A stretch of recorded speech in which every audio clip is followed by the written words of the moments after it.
Hello, I'm Des Dearlove, co-founder of Thinkers 50. My guest today is David Bach. David is the president of IMD and Nestle Professor of Strategy and Political Economy. A globally recognized innovator and expert on management education, he leads IMD at a time when executives face geopolitical turbulence, technological disruption, and profound questions about trust and purpose. Through his Leaders Unplugged podcast, David speaks candidly with CEOs, change makers, and thought leaders about what leadership really demands now. David, welcome. It's great to see you again. Thank you for having me. Leaders Unplugged, the podcast. You really try to have deep conversations with leaders in the modern age. What have you learned from those conversations? So you're absolutely right. Leaders from across the spectrum, in the corporate world, in government, in academia, and not necessarily people at the very top of organizations. We very much believe at IMD that leadership happens across organizations, right? I think what I've learned is, yes, there are techniques, there are certain things that good leaders tend to do, but at the end of the day, there's no substitute for values. I think if you have these deeper conversations, you realize at the core, when you have to make a decision, you fall back on your values, and that's what struck me the most actually about this.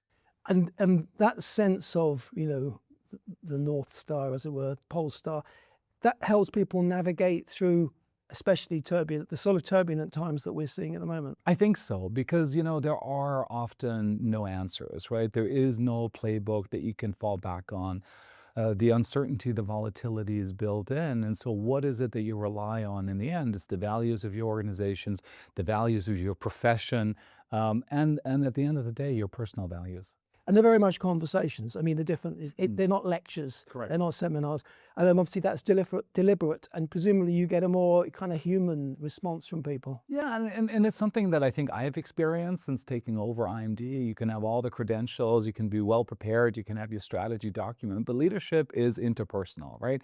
It's the human connection, how you relate to individuals, how you relate to groups, how you motivate people, how you mobilize them. And so I find these conversations to be much more revealing about who somebody really is as a leader, what makes them tick, than something that would be a little bit more canned and prepared. So who stands out among your guests? Who are the memorable ones, or what are the memorable moments? There are a couple. There's so many, right? So I'll give you a few examples. So I had Gideon Rachman on, from the Financial Times, right? And that was great because Gideon is one of the people I look up to. I think about when I think about the podcast. He has this great podcast with the Financial Times, the Rachman Review, and having him on the other side was really great because I really got a sense of how he feels about current affairs and how concerned he is about the challenges that democracy is facing, for example. So that was really great. But also, I've had the new president of the International Olympic Committee, a former gold medalist swimmer, Kirsty Coventry, former national security advisor to President Biden. So it's a very eclectic group of people, of course, CEOs as well. So I'm enjoying all of these conversations. So apart from the kind of the laser focus on values, are there other commonalities? Because obviously they're kind of quite disparate backgrounds and different roles. Yeah, I think, you can't escape it. Everybody, one way or another, is talking about uncertainty and change, right? They all feel, whether they're in government, in academia, in business, in civil society, they're all grappling with a lot of change in the world, mistrust in institutions, rapid technological change, geopolitical conflicts that seemed like we had left behind. And they're all sort of figuring out what it means for them, what it means for their organization, what it means for their profession. And geopolitics is sort of your area of expertise. So what advice have you got for leaders trying to navigate their way through, very confusing and difficult times? There was a time too when business leaders in particular tried to sidestep and really not get too involved in the political side of things. Yeah, so there are three pieces of advice that I give, but before I do that, let me actually pick up on the last point that you mentioned. I think business education, and I'm generalizing, has contributed to the problem that we face right now in that, for decades, we've basically said to leaders, look, focus on your customer, focus on your shareholder, forget about the rest, okay? And businesses exist in society. They're collections of people. You cannot disconnect them from society, right? So I think we need to sort of relearn this. And so there are three things that I say. First of all, leaders have to understand the old era is gone. It's not coming back. This is not a temporary departure from the mean. This is what we have right now.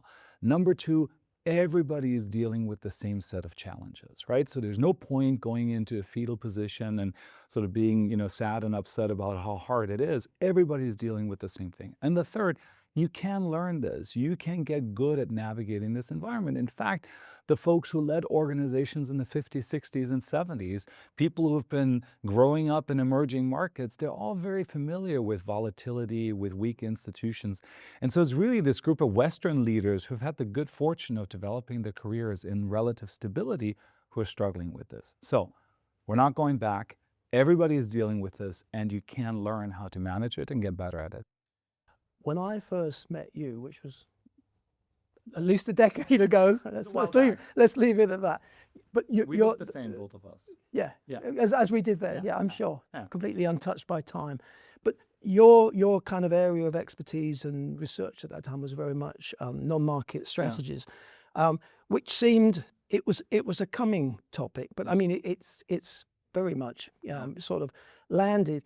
I always think for business leaders, the hard bit is knowing when to engage and when to say that one's actually doesn't concern us too much, because you don't want to get involved in every single issue that comes along. So how do you navigate that? How do business leaders decide when they need to engage, because it is core to the business and the people that work for them and the communities they're in and all those things? And when do you say, well, that one's for somebody else to... Yeah, I think it's really important to distinguish between business leaders weighing in on important questions about trade policy or fiscal policy or investments in infrastructure or education, or just picking whatever the topic du jour is that some reporter might be asking them about, or they might feel compelled to post about on social media. So I don't think we want CEOs who weigh in on every particular issues, but businesses play really important roles in society. Take competitiveness of Europe, for example, right now, right? Europe needs to grow faster, it needs reforms, it needs capital market union. And I think business has a really, really important voice. You have the European Roundtable that is basically organizing a set of CEOs who are working with policymakers and are helping them think through how to accelerate reforms. And I think this is really important, that often this is not a sort of solitary CEO doing something on their own. It's business leaders working together, working with governments. So one of the things that I try to emphasize is, competition is great. We love competition. It incentivizes innovation and risk-taking and all of that. But as a leader, you also have to know when you have to shift into collaboration mode. When you pick up the phone, you call a competitor and you say, look, let's put that aside for a moment.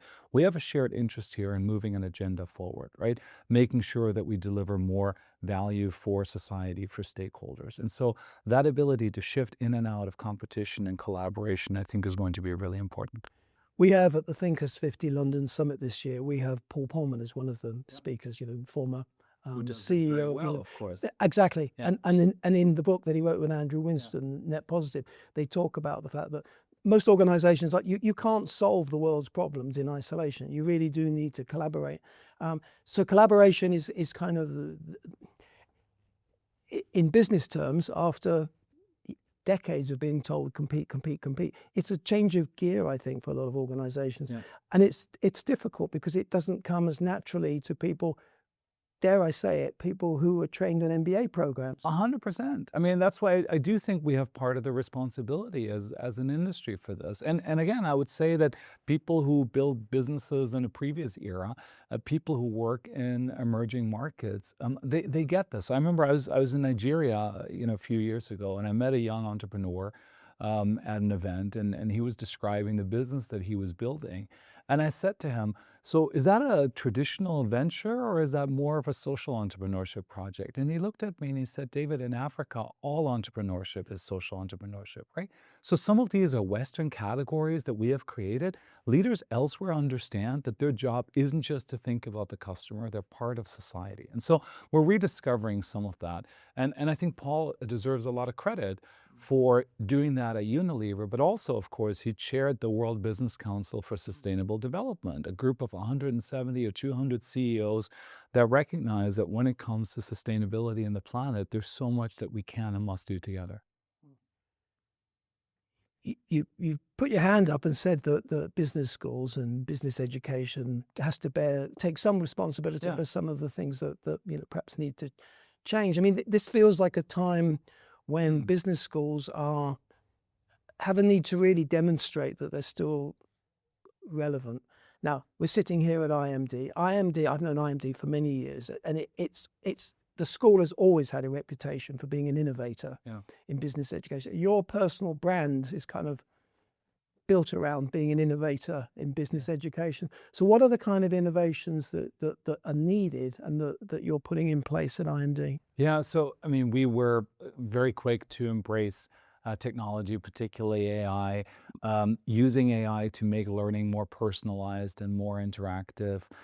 We're building, games and simulations in new ways, right? So these are pedagogical innovation. But I think the biggest shift really is, how do we show the impact of what we're doing? How do we even show the return on investment that we are creating? And some of my colleagues are uncomfortable with this idea. Education shouldn't really be about ROI, but particularly when you look at executive education, which is where so much of IMD's work is, people are spending a week with us, senior leaders. It's an enormous investment by their companies to send them here. We owe it to them to generate tangible impact from that time, right? And so we're working very hard on, how do we measure impact? What are the business objectives that a company is pursuing when they're sending their leaders to an IMD program? How can we show that there is a clear before and after as a result of that intervention? So I do think management education will need to be comfortable with the idea of being held accountable for the difference it actually makes. We're here in the week of one of your flagship program, Orchestrating Winning Performance. Yeah. And I've sat in on a couple of sessions. I'm amazed by how international the participants are. I think there's 60 different nationalities here this week. Yeah. And clearly they're still getting something from it. But how do you talk about measuring impact? What do the metrics look like? What's that? Well, I mean, the metrics vary across participants. I mean, we'll ask people on Friday afternoon and in the coming days, what was most impactful about the program for themselves, for their organization.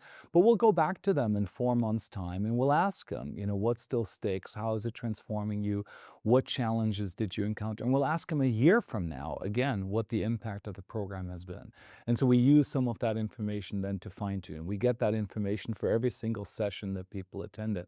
But increasingly with our corporate partners, we say, all right, in order for this program to be successful, what is it that needs to happen in the organization? We essentially contract around that, design against it, go back to measuring it, and try to be held accountable for it. And all of that against the backdrop of a faculty that is super entrepreneurial, that likes innovation. This week is like a festival for us, right? There's only one rule at OWP, it's got to be new. And so people design new sessions, they try things out, but it's all about making a tangible difference for each learner and each organization. What are the big innovations that you can point to in the last couple of years that people outside or people watching this would say, oh yeah, that does sound like progress, rather than sort of tinkering? Sure. Yeah. For me, in management education, you mean? Yeah, I think for me, one of the really important areas, and we're very much focused on this, is to perforate and perhaps over time eliminate the distinction between degree programs and executive education. Again, this is sort of a distinction in our head. I mean, at the end of the day, you have classrooms, physical or virtual, you have faculty, you have participants or students, right? You're learning. So it's just us who have designed, if it's enough of it, we call it a degree. And if it isn't, then, well, it's non-degree, right? And so I think stackability is the easiest way in which you perceive this, right? How do you actually build a learning journey around your individual needs? How do you spread it out so you can accelerate when you want to, slow down a little bit when it makes sense in your life?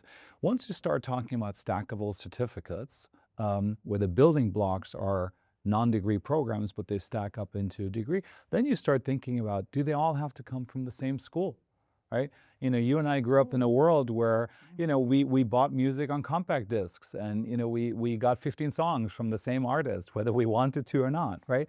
And maybe your playlist has 5 songs from one artist and 3 from another and 2 from a third, right? And so I think perforating that boundary, enabling stackability, and then really thinking about assembling across institution is a real innovation. We're working in that direction. Others are too. Fascinating, really. I mean, do you feel that the history of IMD, which is very different to some of the other business schools, which a lot of business schools sort of grew out of universities and have this very heavy academic weight on their shoulders, do you feel that you're freer here, that you're more able to, I mean, because that's sort of anathema to talk about degree and non-degree as though they could be interchangeable, almost modular. Yeah, this is a very different institution, right? I mean, we were set up by business to do this. About 80% of what we do is executive education. The faculty we recruit are people who want to be here. The best way to think about this is if you think of a distribution of faculty, in every school, in one tail, there are a couple of people who are the innovators, who like being with executives, who keep pushing themselves. Those are the people we try to recruit. Very often in their institutions, they were the only person like this, or they were the oddball out, and they come here and they realize, man, everybody here is just like this. And so we've created a platform where really impact-focused faculty can come together. They're supported by an extraordinary community of staff to innovate, to push the boundary, to work with leaders. But it's a very unique place. It makes for a pretty volatile environment. Executive education is the most volatile part of management education, not nearly as, I'm jealous sometimes when I look at my colleagues who have these steady undergraduate or master's revenues, even though they're a little bit concerned about those now, but it's very steady. We are the most volatile part of management education, but in many ways also the most exciting and innovative part. Probably the closest to the coalface, to having that impact that you're talking about, that global impact you're talking about. Okay, so what does AI mean for business education, management education in particular? Is it good news or bad news? I think it's good news. I think overall it is good news. So certainly it means what we teach has to change, right? So AI is changing work incredibly fast. This is the fastest diffusing technology. It took the telephone 75 years to reach 100 million people. It took ChatGPT 2 months, right? And at this point, you have almost 1 billion active users just on ChatGPT. And the models are getting faster at breathtaking speed. So this is transforming everything.